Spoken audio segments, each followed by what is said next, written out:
4 मई को बंगाल चुनाव की काउंटिंग होगी और इसके लिए तैनात केंद्रीय पर्यवेक्षकों की नियुक्ति से जुड़े मामले में सुप्रीम कोर्ट में सुनवाई हुई। ये याचिका टीएमसी ने दाखिल की थी, जिसके बाद सुप्रीम कोर्ट ने मामले में अहम फैसला सुनाया और जिसके बाद 4 मई की तस्वीर भी साफ हो गई। तो क्या कुछ कहा है सुप्रीम कोर्ट ने, जानेंगे इस रिपोर्ट में। पश्चिम बंगाल विधानसभा चुनाव के नतीजों से ठीक 2 दिन पहले सुप्रीम कोर्ट ने मतगणना की प्रक्रिया को लेकर अपना रुख साफ कर दिया है।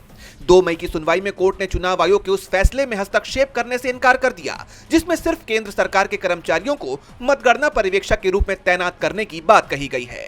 लेकिन कोर्ट ने यह साफ कर दिया कि रिटर्निंग अधिकारी का आदेश ही फाइनल होगा। दरअसल टीएमसी ने चुनाव आयोग के इस फैसले को भेदभावपूर्ण बताते हुए सुप्रीम कोर्ट का दरवाजा खटखटाया था। टीएमसी का तर्क था कि राज्य सरकार के कर्मचारियों को दरकिनार कर सिर्फ केंद्रीय कर्मचारियों को तैनात करना निष्पक्षता के सिद्धांतों के खिलाफ है।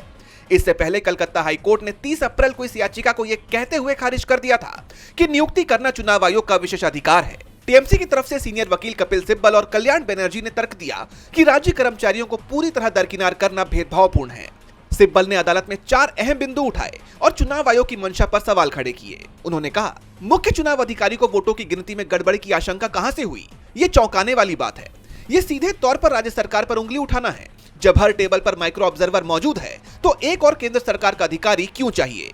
कपिल सिब्बल ने यह भी तर्क दिया कि अनुच्छेद 324 चुनाव आयोग को मनमानी करने की शक्ति नहीं देता। पार्टी का आरोप था कि यह फैसला बीजेपी को अनुचित लाभ पहुंचाने के लिए लिया गया है। सुनवाई के दौरान जस्टिस जॉय मौलिया बागची ने साफ किया कि नियमों के तहत मतगणना सहायकों का चयन केंद्र या राज्य किसी भी पूल से किया जा सकता है। उन्होंने कहा, सिर्फ एक ही पूल से चयन करना गलत नहीं कहा जा सकता। राज्य और केंद्र के कर्मचारी आखिरकार सरकारी कर्मचारी ही होते हैं, उन्हें अलग चश्मे से नहीं देखा जाना चाहिए।